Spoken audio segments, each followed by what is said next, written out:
Hello everyone, welcome back to triple S. This is Shagun Kaul and कैसे हैं आप सब।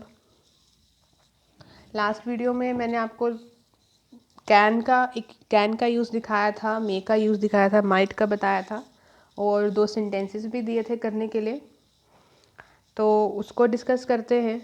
ठीक है। और बहुत सारे बच्चों की क्वेरीज भी रहती हैं कि मैम हमारा जो सिलेबस है 4th क्लास का, जो क्लास 4 का सिलेबस है, क्या वो कंप्लीट हो जाएगा जल्दी। तो मैं आपको बता दूं, अभी हम मॉडल्स कर रहे हैं क्योंकि ये 10+2 का जो सिलेबस है, 10+2 लेवल की जो पोस्ट है उनके लिए भी और ग्रेजुएट लेवल के लिए भी दोनों ही मैंडेटरी है ये टॉपिक। उसके अलावा इसके बाद हम प्रेपोजिशन करेंगे, वो भी आपको क्लास 4th के लिए वो बहुत इंपॉर्टेंट टॉपिक है। आर्टिकल्स आप कर चुके हो, एंटोनियम सिनोनियम्स आपको आने हैं। ठीक है, वो बहुत इंपॉर्टेंट रहते हैं। ठीक है, टेंसेस जब पढ़ेंगे तब आप वर्ब आपका उसमें कंप्लीट हो जाएगा। ठीक है, तो एंटोनियम सिनोनियम्स जो हैं या फिर ईडियम फ्रेजेस जो हैं, उनके लिए आप लोग एक चीज़, आपको एक रूटीन बनानी पड़ेगी। सिर्फ आप वीडियोस देखकर आप अगर सोचेंगे कि आपको सब कुछ आ जाएगा तो ऐसा नहीं है। आपको खुद को, जब तक इंसान प्रैक्टिस नहीं करेगा, सेल्फ स्टडी नहीं करेगा, तब तक कुछ भी चीज़ आपके लिए जो है इजी नहीं होने वाली है। ठीक है, तो जो भी, चाहे वो कोई भी हो, आप 10+2 लेवल का एग्ज़ाम दे रहे हो या ग्रेजुएट लेवल का हो या क्लास 4 का हो, कोई भी हो, आप लोग एंटोनियम सिनोनियम्स और ईडियम फ्रेजेस के लिए न्यूज़पेपर रीड करिए। ठीक है, न्यूज़पेपर रीड करिए, उसमें डेली का आप एक रूटीन बना लीजिए। अगर आप ग्रेजुएट लेवल पे हैं तो उसका एग्ज़ाम देने वाले हैं, तो मैं सजेस्ट करूँगी कि 10 या 15 वर्ड नए आप रोज़ फाइंड कीजिए न्यूज़पेपर में, और उनको, उनके एंटोनियम्स और उनके सिनोनियम्स भी ढूंढिए। क्योंकि ये एंटोनियम सिनोनियम्स ऐसा है जिनको आप जितना यूज़ करें और उनको अपनी लैंग्वेज में यूज़ भी करिए, डेली कोशिश करिए यूज़ करने की। क्योंकि जब तक आप उनको यूज़ नहीं करेंगे तो आपको वो, आपकी हैबिट नहीं, आपको माइंड में बैठेंगे नहीं। एक बार पढ़ने से, क्रैम करने से तो इंग्लिश कभी भी नहीं आएगी, ग्रामर को भी क्रैम करने से नहीं आएगा, रट्टा नहीं मार सकते इसको। तो इसलिए आपको प्रैक्टिस करनी पड़ेगी, उसको डेली लाइफ में उसको यूज़ करना पड़ेगा। ठीक है, ये जो आपको रूल्स मैं आपको बता रही हूँ, इनको भी आप अपनी डेली लाइफ में, रिटन राइटिंग में या स्पीकिंग में या कैसे भी इनको यूज़ अप्लाई करिए, तभी आपको ईजी रहेगा याद रखना। ठीक है, और एंटोनिम सिनोनिम्स मैं खुद भी कराऊंगी, मगर आप लोगों को खुद भी, क्योंकि वो ऐसा टॉपिक है एंटोनिम सिनोनिम्स का, जो क्योंकि इतने सारे वर्ड्स होते हैं तो वो कुछ भी डाल सकते हैं ना, तो उसके लिए हम ऐसा नहीं बोल सकते कि बहुत यही 15 वर्ड्स ही आएंगे या यही 1,000-100 वर्ड्स ही आएंगे, उन्हीं में से आएंगे, ऐसा नहीं होता। ठीक है, तो वर्ब और एंटोनिम सिनोनिम के लिए लर्न क्या करना है, नाउन देखना है, नाउन्स और वर्ब्स, वही डिक्शनरी होता है, नाउन वर्ब्स ये दोनों डिक्शनरी होता है पूरा, तो वही आपको पढ़ना है। और मोस्टली न्यूज़पेपर में से आपको जो डेली के आजकल, जैसे अभी इतने सारे न्यूज़ में आप सुनते हैं नए नए वर्ड्स, तो वही वर्ड्स वो डालते हैं, तो वही चीज़ों को याद रखिए और न्यूज़ सुनिए भी, न्यूज़ पढ़िए भी। ठीक है,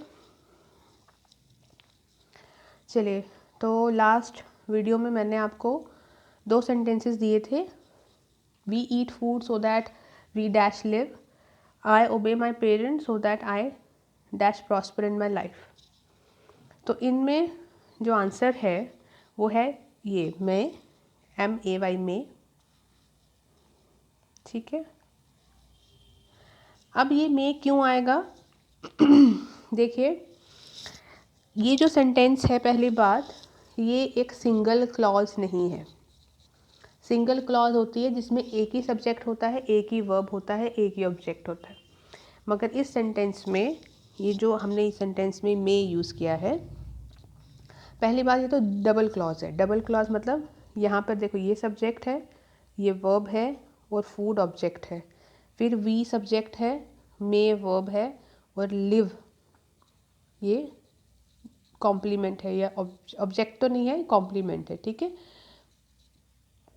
मतलब, और ये इन दोनों को जोड़ने के लिए कौन है, सो दैट। सो दैट का क्या काम है, ये कंजंक्शन है। ठीक है, मतलब, और ये सेंटेंस पूरा शो क्या कर रहा है, ये शो कर रहा है पर्पस। वी ईट फूड, हम खाना खाते हैं, क्यों खाते हैं? एक पर्पस है खाना खाने का, ठीक है, ताकि हम जिंदा रह सकें। कोई भी आप काम करते हो उसका एक पर्पस होता है, तो जब कोई पर्पस होगा किसी काम करने का, उसके लिए वो कभी भी सिंगल क्लॉज में तो नहीं आएगा, वो हमेशा डबल क्लॉज में आएगा, ठीक है। और उसमें हमेशा जब पर्पस शो कर रहा होगा then we will use model में। हम मस्ट नहीं करेंगे, माइट नहीं करेंगे, विल नहीं करेंगे, शैल नहीं करेंगे, कैन नहीं करेंगे, ठीक है। पर्पस शो करने के लिए हम हमेशा सेकंड क्लॉज में, पहले वाले में नहीं, वी मे ईट फूड नहीं, हम आगे इस सो दैट के आगे वाली जो क्लॉज होगी उसमें हम हमेशा मॉडल मेक ही यूज़ करेंगे, ठीक है।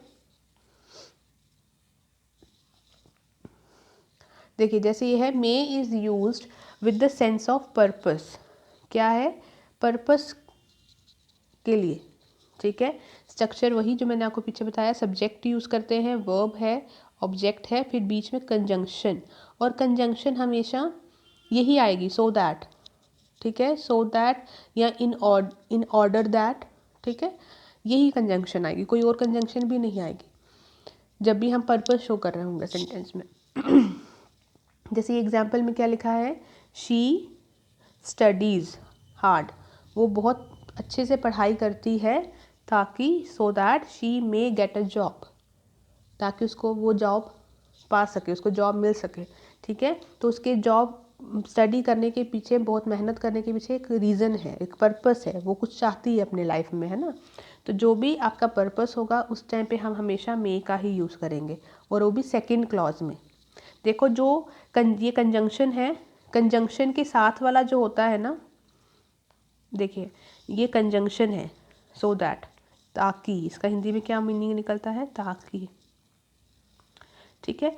तो जब भी कोई भी सेंटेंस कंजंक्शन, क्योंकि बहुत अभी हमने क्लॉजेस भी पढ़ने हैं तो इसलिए बता रही हूँ, सो दैट या कोई भी कंजंक्शन के साथ वाला जो होता है ना, ये इसको हम बोलते हैं सबऑर्डिनेट क्लॉज, ठीक है। सबऑर्डिनेट इसलिए क्योंकि इसका खुद का मीनिंग नहीं होता है, ये या इसको डिपेंडेंट भी बोलते हैं, ठीक है।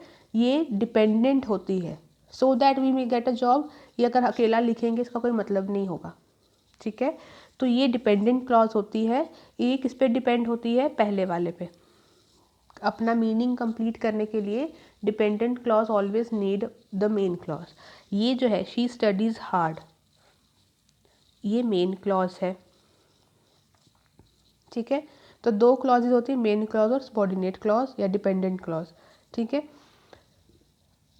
और हमेशा जो कोऑर्डिनेट कंजंक्शन जो है वो हमेशा सबऑर्डिनेट क्लॉज के साथ ही यूज़ होती है। पहला वाला जो होगा, जो अकेली होगी बिना कंजंक्शन के, वो इंडिपेंडेंट क्लॉज या मेन क्लॉज होगी, ठीक है।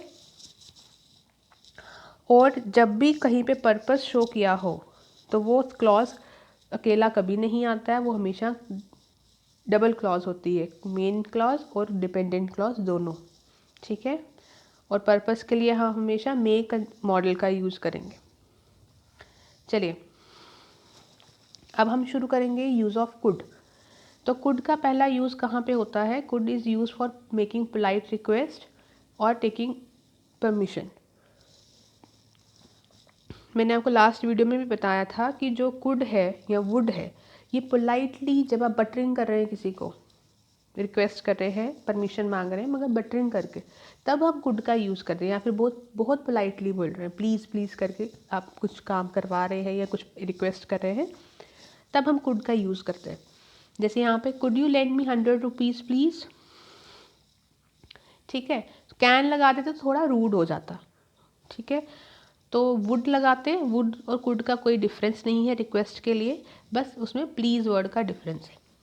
वुड होता तो यहाँ पे प्लीज़ आता, ना कि एंड में, ठीक है। तो पहला यूज़ क्या है कुड का, that we use could for making request, for polite request. Second है could is used for power, ability, capacity. जैसे कैन यूज़ करते थे पावर दिखाने के लिए, एबिलिटी दिखाने के लिए, वैसे ही कुड यूज़ करते हैं, मगर किसके लिए, पास्ट को, आपका पास्ट की एबिलिटी दिखाने के लिए, आपके पास्ट की पावर दिखाने, जब आप मतलब पास्ट टाइम पे अभी नहीं, प्रेजेंट में नहीं। और एक और इम्पॉर्टेंट बात कि जो पास्ट सेंटेंसेस हैं, मैं आपको एग्ज़ाम पॉइंट ऑफ व्यू से बोल रही हूँ, प्लीज़ जो एक चीज़ आप ध्यान में रखिए, जो हम बोलते हैं, जो स्पोकन इंग्लिश होती है और जो रिटन इंग्लिश होती है, उसमें ज़मीन आसमान का फ़र्क है। आप उन दोनों को कंपेयर नहीं कर सकते, ठीक है। जो वही पढ़ना है, बुकिश नॉलेज नहीं लेनी है कि जो बुक में लिखा है तो ऐसे, वहाँ पर वो एग्ज़ाम के कॉम्पिटिटिव एग्ज़ाम के पॉइंट ऑफ व्यू से नहीं बनाई गई होती हैं वो बुक्स, जो आप लोग हम जनरली 11th-12th में या 10th में पढ़ के आते हैं, ठीक है। वो वैसे नहीं होती हैं। एग्ज़ाम के पॉइंट ऑफ व्यू से जो चीज़ पूछी जाएगी वही रूल्स मैं आपको कराऊंगी, ठीक है। तो ये जो यहाँ पे मैं अगर आपको बोल रही हूँ कि पास्ट सेंटेंस में अगर कोई भी है, सिंपल पास्ट को छोड़ के, ठीक है, सिंपल पास्ट को छोड़ के 90% कभी भी पास्ट वाला कोई भी सेंटेंस सिंगल क्लॉज में नहीं आएगा पेपर में, वो हमेशा डबल क्लॉज में आएगा, कंजंक्शन के साथ होगा, ठीक है। क्योंकि पास्ट या फ्यूचर ऐसे हैं जो कभी भी सिंगल क्लॉज में नहीं आते हैं। प्रेजेंट सिंपल जो टेंस है, सिंपल प्रेजेंट टेंस, उसको छोड़ के या सिंपल पास्ट को छोड़ के बाकी सारे जो है वो डबल क्लॉज में ही होते हैं, वो अकेले क्लॉज में कभी भी नहीं आते, ठीक है। पेपर में तो बिल्कुल भी नहीं आते, ठीक है। तो जब भी पास्ट को यूज़ करना है, पास्ट की बात करनी है, उसमें पावर एबिलिटी शो कर रहे हैं, तो हम कुड का यूज़ करेंगे। और दूसरी पॉइंट क्या है कि वो जो सेंटेंस होगा वो कभी भी सिंगल क्लॉज में नहीं होगा, वो डबल क्लॉज में होगा, कंजंक्शन होगी। कंजंक्शन और पास्ट को शो करने के लिए दो सबसे मेन कंजंक्शंस हैं, वो है व्हेन और वाइल। ये दो पास्ट, हमेशा इन्हीं दो कंजंक्शन से रिलेटेड कोई सेंटेंस आता है जब भी पास्ट की बात होती है। व्हेन देख रहे हो, वाइल देख रहे हो, इट मीन्स वो पास्ट की बात कर रहे हैं, मोस्टली पास्ट की ही बात कर रहे हो, स्पेशली जब वो स्टार्ट में ही लगा हो, ठीक है। तो स्ट्रक्चर देखते हैं। व्हेन से शुरू होगा सेंटेंस, सब्जेक्ट लगाएंगे, फिर पास्ट है तो पास्ट वॉज वर लगाएंगे, फिर आगे ऑब्जेक्ट, फिर दोबारा से सब्जेक्ट। देखो ये एक क्लॉज हो गया, यहाँ तक ये कॉमा लगा है ना, तो यहाँ तक ये एक क्लॉज है सबॉर्डिनेट, क्योंकि मैंने आपको बताया ना कंजंक्शन के साथ हमेशा सबॉर्डिनेट क्लॉज होगी, और जो बिना कंजंक्शन के होगी वो इंडिपेंडेंट क्लॉज होगी। तो ये सब्जेक्ट है, ये फिर मॉडल यूज़ किया है कुड, फिर वर्ब की फर्स्ट फॉर्म और object. He could run very fast, इसका अपना मीनिंग भी है कि वो बहुत अच्छा दौड़ सकता था, मगर ये अकेला नहीं आएगा, क्योंकि ही डैश रन वेरी फास्ट, उसमें तो आप बहुत कुछ लगा सकते हो, तो वो आपको सिंपल सेंटेंस क्यों देंगे एग्जाम में, ठीक है। तो अब फिर वो चार ऑप्शन में तो कोई, अगर आपको चार ऑप्शन में कैन आ गया, विल आ गया, ठीक है, कुड आ गया और वुड आ गया, तो चार ऑप्शन सोचो, अगर सिंगल क्लॉज होगी तो वो तो सेंटेंस में आप कुछ भी फिल करो वो तो सभी ठीक होंगे, है ना। तो वो इसीलिए सिंगल क्लॉज नहीं देते, वो हमेशा डबल क्लॉज देते हैं, ताकि सेंटेंस में जो आपको फिल करना है ब्लैंक में, ये एरर जो है वो एग्जैक्टली स्पॉट कर सके स्टूडेंट, इसीलिए। तो अब यहाँ पर जैसे यहाँ पे है व्हेन ही वॉज यंग, वो कब तेज़ भाग सकता था, जैसे यहाँ पे लिखा ना he could run very fast, जब वो यंग था तब वो बहुत तेज़ भाग सकता था। अब ये कंडीशन है एक, है ना, ऐसे ही नहीं भाग सकता था, वो सिंपल सेंटेंस में कभी नहीं आएगा, एक सिंगल सेंटेंस में नहीं आएगा। व्हेन ही वॉज यंग, जब वो यंग था तब वो तेज़ भाग सकता था, ठीक है। जैसे मैं लिखूँ व्हेन, जब एक और सेंटेंस अगर हम लिखें, when I was in class 10th I could run 2 miles at a stretch, एक ही बार जब मैं 10th में था तो मैं एक ही बार में 2 miles भाग सकता था, ठीक है। तो इस तरह से एट अ स्ट्रेच भी एक याद रखिए, एट अ स्ट्रेच भी एक ईडियम है जो यूज़ होता है, ठीक है। एट अ स्ट्रेच मतलब होता है एक ही बार में। When he was young he could run very fast, तो कुड का यूज़ पावर एबिलिटी शो करने के लिए तभी होगा जब हम पास्ट की बात करेंगे और वो डबल सेंटेंस में आएगा, ठीक है, सिंगल सेंटेंस कभी नहीं होगा। नेक्स्ट है कुड का नेक्स्ट यूज़ देखिए, स्ट्रक्चर हम लोग समझते हैं, subject could have plus V3। अब ये चीज़ आप याद ध्यान दीजिए, कुड हैव प्लस V3, इसका मतलब है कि कर सकते थे मैं हिंदी में लिख रही हूँ, ठीक है, पर नहीं किया।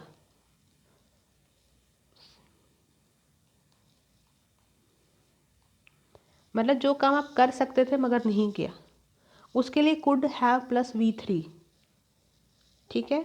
जैसे ही could have talk to you, वो तुमसे बात कर सकता था मगर उसने नहीं, जो काम नहीं किया है, रिग्रेट शो हो रहा है ना, जो काम नहीं किया है तब आप बात करो यार ये हो सकता था, ठीक है। We could have moved to Mumbai, हम मुंबई शिफ्ट मूव कर सकते थे मगर नहीं किया, ठीक है। You could have switched your job, तुम अपनी जॉब स्विच कर सकते थे मगर तुमने नहीं किया। My father could have given me a birthday gift, मगर उन्होंने मुझे बर्थडे गिफ्ट नहीं दिया। तो जो आप काम कर सकते थे मगर नहीं किया, उसके लिए could have plus third form of verb वो यूज़ होता है, ठीक है जी। चलिए नेक्स्ट है, could is used as the past of can in indirect speech. देखो मे का पास्ट माइट इनडायरेक्ट में होता है, विल का पास्ट वुड इनडायरेक्ट में यूज़ होता है, शैल का शुड होता है इनडायरेक्ट स्पीच करने के लिए, और कैन का कुड होता है, ठीक है। ये जो 4 मॉडल्स हैं ये पास्ट में भी इनके इनडायरेक्ट बनाने के लिए, सिर्फ इनडायरेक्ट बनाने के लिए यूज़ होते हैं। तो एग्जाम्पल जैसे डायरेक्ट स्पीच लिखी है, he said you can do this work, उसने कहा था तुम ये काम कर सकते हो, कहा था पास्ट है, तो इसीलिए कैन का भी पास्ट करना पड़ेगा, ठीक है। तो हम इसको जब इन्वर्टेड कॉमा हटाएंगे, ये इन्वर्टेड कॉमा ये कॉमा हटाएंगे, तो ये हटाने के बाद क्या लगाते हैं, conjunction. He said that, simple sentence होता तो हम दैट कंजंक्शन लगाते। ही सेड दैट, अब सॉरी यहाँ पे ही आना है, sorry you here. He said that you could have, could यहाँ पे कैन को कुड चेंज कर दिया। He said that you could do that work, अब दिस का भी चेंज हो जाता है, पास्ट हो जाता है, जो भी पास्ट वर्ड्स होते हैं, सॉरी प्रेजेंट वर्ड होते हैं, सारे पास्ट में चेंज हो जाते हैं। जैसे कैन को कुड कर दिया, दिस को दैट कर दिया, ठीक है। He said that you could do that work, तो पास्ट के लिए यूज़ करते हैं। चलिए नेक्स्ट है यूज़ ऑफ विल। विल का यूज़ कहाँ पे होता है, विल का यूज़ हम लोग करते हैं कोई भी फ्यूचर इवेंट बताने के लिए। सिंपल, कोई भी हमें फ्यूचर इवेंट बताना है तो हम लोग विल का यूज़ करते हैं, ठीक है। Will plus subject plus will plus first form of verb. Simple आप लोग को बोलना है कि he will call you soon, वो तुमसे जल्दी फ़ोन करेगा। सिंपल सेंटेंसेस जो पास्ट जस्ट फ्यूचर की आप बात कर रहे हो, आपने नॉर्मल आप फ्यूचर सेंटेंस कोई भी आगे होने वाला जो टाइम है, आने वाला टाइम है, फ्यूचर टाइम है, उसकी बात कर रहे हो, उसके लिए कुछ बोल रहे हो, तो उसके लिए आप विल का यूज़ ही करते हैं, ठीक है, बिना क्लॉज के। सिंपल सिंगल क्लॉज में, देखो इसके लिए मैंने 2 क्लॉजेज नहीं यूज़ किए, समझे। विल जो है वो सिंगल क्लॉज में यूज़ होगा, वुड नहीं होगा सिंगल क्लॉज में यूज़, ठीक है। अगर वुड यूज़ होगा सिंगल क्लॉज में तो उसका मीनिंग अलग ही होगा, फिर वो फ्यूचर के लिए नहीं होगा, ठीक है। विल जो है वो फ्यूचर के लिए यूज़ होगा, शैल जो है वो फ्यूचर के लिए यूज़ होगा, शैल फर्स्ट पर्सन के साथ, विल जो है वो सेकंड और थर्ड पर्सन के साथ, और तब यूज़ होगा जब हम लोग किस लिए यूज़ करेंगे उसको, हम उसको फ्यूचर इवेंट बताने के लिए यूज़ करेंगे, और सिंगल क्लॉज में, ठीक है, सिंगल क्लॉज में। फिर बता रही, इस चीज़ का आपको बहुत ध्यान रखना पड़ेगा, आप single clause sentence, single sentence है या फिर डबल है, कंजंक्शन वाला सेंटेंस।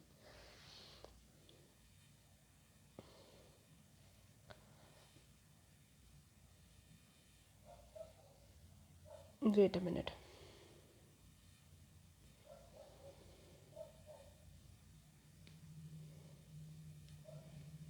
चलिए नेक्स्ट है, will is use with first person.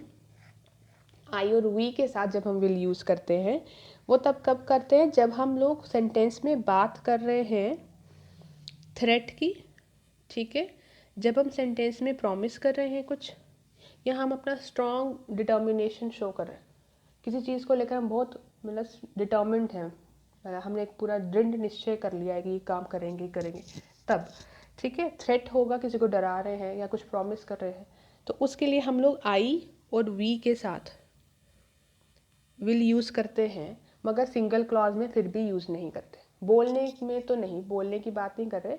I will slap you, इसको आप बोल सकते हो, मगर जब रिटर्न में लिख रहे हो तो तब आप तब लिखोगे जब आगे एक और सेंटेंस, एक सबऑर्डिनेट क्लॉज होगा। क्यों मारोगे, वो रीज़न होगा तब। ठीक है, I will slap you if you talk to me like this again.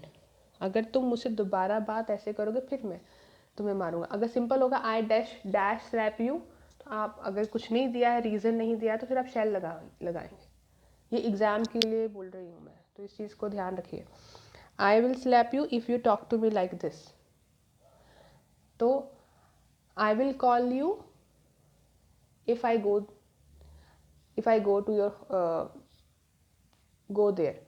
ठीक है, या I will meet you if I come to your place. ठीक है, तो ऐसे कुछ भी जब आप कंडीशन दे रहे हो, प्रॉमिस कर रहे हो, मगर सिंगल क्लॉज में नहीं। जब सिंगल क्लॉज में नहीं होगा, कंडीशन होगी कोई साथ में, तब आई और वी के साथ हम विल का यूज़ करते हैं। अब नेक्स्ट है यूज़ ऑफ वुड।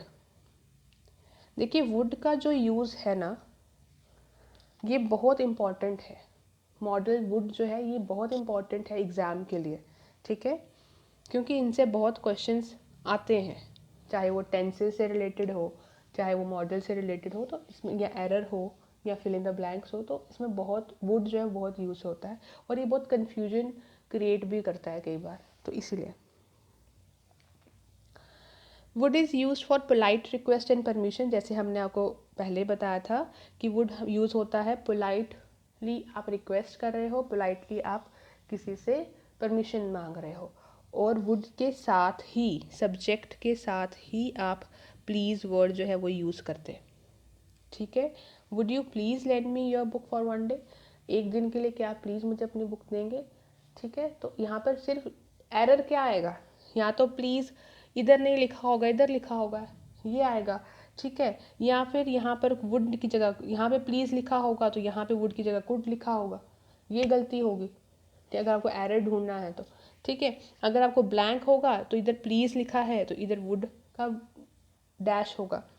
ठीक है, या फिर वुड लिखा तो आगे प्लीज़ नहीं लिखा होगा, तो ऐसे ही एरर होंगे।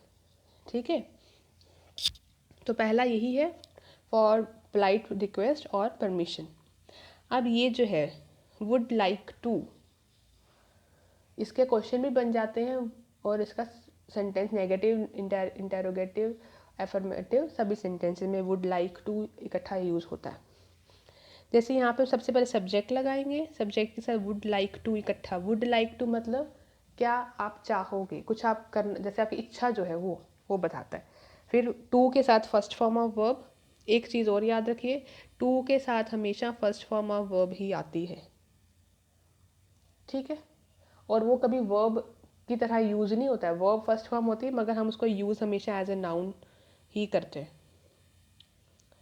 ठीक है, to plus first form of verb मतलब नाउन। नाउन कौन सा, इन्फिनिटिव। चलिए, तो यहाँ पर है sentence, I would like to take tea. Would like to, मैं चाय लेना चाहूँगा।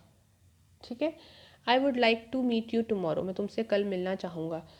तो जो भी काम आप इच्छा दिखाता है, आपकी इच्छा क्या है, क्या करना चाहते हैं, तो आप उसके लिए would like to, should like to, shall like to, may like to कुछ नहीं होता है। हमेशा आपकी इच्छा बताने के लिए हम वुड लाइक टू ही यूज़ करते हैं। ठीक है, नेक्स्ट है दिस इज़ वेरी इम्पॉर्टेंट। ठीक है, ये जो कंसेप्ट, जो स्ट्रक्चर है, ये बहुत इम्पॉर्टेंट है, और आप हमेशा इसको अपने दिमाग में फिक्स करके रख लीजिए कि ये बहुत कभी भी आ सकता है, चाहे कोई भी कॉम्पिटिटिव एग्ज़ाम दीजिए। इसमें है कि वुड यूज़ होता है फॉर मेकिंग चॉइस और प्रेफरेंस। दो चॉइसेस हैं आपके पास, तो उसमें आप प्रेफरेंस, आप उसमें मतलब किसको प्रेफर कर रहे हैं, वो उस टाइम पे आप वुड यूज़ करते हैं। और जैसे एक के ऊपर दो चॉइसेस हैं आपके पास, मगर एक को छोड़कर आप दूसरे को प्रेफरेंस दे रहे हैं, तो उस टाइम पे वुड यूज़ होता है, मगर उसके साथ दो और वर्ड यूज़ होते हैं, दैट इज़ वुड। वुड के साथ रादर यूज़ होता है, वुड रादर, और दैन।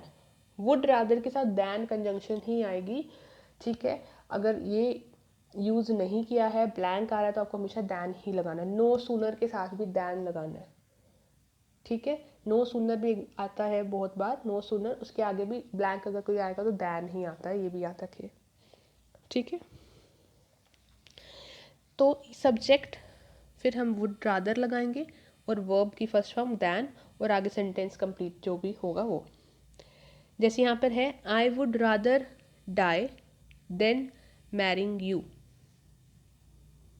समझे आप कि मैं मरना पसंद करूँगी ना कि तुमसे शादी करना। मतलब ऑप्शन क्या है कि शादी कर लो, मगर वो कहते हैं चॉइस है ना शादी करने की, मगर आप उसको चॉइस वो नहीं कर रहे हो, आप प्रेफरेंस क्या दे रहे हो, मरने को प्रेफरेंस दे रहे हो, ना कि शादी करने को। I would rather die than beg, भीख मांगने से अच्छा मैं मर जाऊँ, ठीक है। तो हमेशा वुड रादर, फिर आगे वर्ब को जो भी होगा, फिर दैन का यूज़ करना ही करना है। आगे वाला कुछ नहीं आएगा ब्लैंक। अगर आपको एग्ज़ाम में आएगा भी ना, तो आपको जो ब्लैंक आएगा वो यहाँ पे होगा, वुड के साथ रादर, इसका ब्लैंक होगा, या रादर दिया है तो वुड का ब्लैंक होगा, ठीक है। अगर ये सब नहीं, ये दोनों चीज़ें दी हैं, तो फर्स्ट फॉर्म ऑफ वर्ब की जगह सेकंड फॉर्म दी होगी, या ब्लैंक उसमें फर्स्ट फॉर्म लगानी होगी। अगर ये सब बिल्कुल, ये सारा बिल्कुल ठीक दिया है तो दैन मिसिंग होगा। तो ऐसा कुछ ना कुछ वो मिलाकर कर देते हैं, वैसा कुछ क्वेश्चन बना देते हैं, ठीक है। जैसे नेक्स्ट है, I would, she would rather go home than stay. रुकने से ज़्यादा वो जाना पसंद करेगी। तो प्रेफरेंस दे रही है जाने को, ना कि रुकने को। जब आप प्रेफरेंस दे रहे होते हैं तब आप वुड रादर और दैन का यूज़ करते हैं, और वर्ब की हमेशा फर्स्ट फॉर्म ही यूज़ करेंगे, ठीक है। अब है would, use of would for past habits. ये भी बहुत इम्पॉर्टेंट है। वुड जो है ना, वुड बहुत इम्पॉर्टेंट है। अगर आप वर्ब कर रहे हैं, कुछ भी टेंसेस भी है, कहीं पे भी वुड जो है ये बहुत इम्पॉर्टेंट रहता है, बहुत। कंजंक्शन कंडीशनल क्लॉजेज अभी हम पढ़ेंगे, उसमें भी वुड का बहुत इम्पॉर्टेंट रोल रहता है, ठीक है। तो use of would, it is used for past habits. एक होता है कि जो अभी करंट हैबिट्स है, अभी आप आपकी डेली जो आपकी हैबिचुअल एक्शंस हैं आपके वो, और एक होता है जो पास्ट में जब आप पहले किया करते थे, ठीक है। तो मैंने आपको बताया जो पहले करते थे तो वो अकेला सिंगल क्लॉज में नहीं आएगा, पहली बात, ठीक है। वो हमेशा डबल क्लॉज में आएगा, या फिर अगर सिंगल क्लॉज में भी आ रहा है तो उसका मीनिंग क्या होगा, वो आपको दिखाएगा कि वो काम आप पास्ट में करते थे। उसके लिए एक और सेंटेंस हो, एक और हम वर्ड यूज़ करते हैं, यूज्ड टू। बोलने में आता है, I used to go there, मैं वहाँ जाया करता था, बोलने में आ जाता है, हम लोग सिंगल सेंटेंस में यूज़ करते हैं, मगर जब हम पेपर में हैं तो उसमें डबल क्लॉज ही होगा, ठीक है। स्ट्रक्चर क्या होगा, सब्जेक्ट वुड प्लस V1 और object. My dad would read me amazing stories every night at bed time. कि मेरे फादर मुझे हमेशा अमेजिंग स्टोरी सुनाया करते थे, मेरे साथ पढ़ते थे हमेशा। कब, जब हम सोते थे बेड टाइम पे, ही ऑलवेज, या he would read amazing stories every night. अब यहाँ पर वुड के साथ एक चीज़ है कि वुड के साथ हम हमेशा कोई ना कोई एडवर्ब ज़रूर यूज़ करते हैं, ठीक है। जब हम पास्ट की बात कर रहे हैं तो उसके साथ हम एडवर्ब ज़रूर यूज़ करते हैं, ठीक है जी। जैसे यहाँ पे नाइट यूज़ किया हुआ है, नाइट क्या है, ये एडवर्ब ऑफ टाइम है, ठीक है। Every night adverb of time. तो हम हमेशा वुड का यूज़ जब पास्ट हैबिट शो करने के लिए करते हैं तो वो उसके साथ हम एडवर्ब का यूज़ ज़रूर करते हैं, ठीक है। अगर, और ये मोर ज़्यादा फॉर्मल होता है ना कि इतना इनफॉर्मल। यूज़ टू जो है वो यूज़ करेंगे तो वो इनफॉर्मल यूज़ होगा, ठीक है। वो इतना फॉर्मली यूज़ नहीं करते, और हमेशा एडवर्ब को ऐड करते हैं इसके साथ। वुड को जब हम पास्ट सेंटेंस के लिए, देखो अगर ऐसे लिखेंगे my father would read me amazing stories, ठीक है, तो ऐसा था तो वो भी सेंटेंस सही है, मगर एडवर्ब लगाने से ही पता चलता है कि वो पास्ट की बात कर रहे हैं, ठीक है। सिंपल लगाएंगे, यूज टू लगाएंगे तो भी वही मीनिंग देगा, मगर यूज टू के साथ एडवर्ब नहीं लगता है। और जब हम वुड लगा रहे हैं पास्ट हैबिट शो करने को तो एडवर्ब लगाना बहुत ज़रूरी है एग्ज़ाम के लिए, नहीं तो गलत हो जाएगा सेंटेंस। ठीक है, अब ये 2 सेंटेंसेस हैं। When I was younger I dash paint for 2 hours every day. अब देखिए, जब मैं बड़ा जवान था, I dash paint for 2 hours every day, मैं 2 घंटे के लिए हम हर रोज़ 2 घंटे के लिए पेंट करता था। I dash be a painter, मैं पेंटर हुआ करता था। ठीक है, तो इन दोनों सेंटेंस में आपको बताना है किस में यूज टू आएगा और किस में वुड आएगा। ठीक है, ये आप कमेंट सेक्शन में लिख के दीजिए और वीडियो को आप लाइक भी करिए, शेयर भी करिए। ठीक है, ऑलिव वुड से आप अपने नोट्स भी ले सकते हैं जिनको नोट्स चाहिए। ठीक है सर, चलिए thank you so much. Next video में अगले जो मॉडल्स हैं उनको कंटिन्यू करेंगे और कंडीशनल क्लॉज के साथ मॉडल्स कैसे यूज़ करते हैं वो सीखेंगे। Thank you.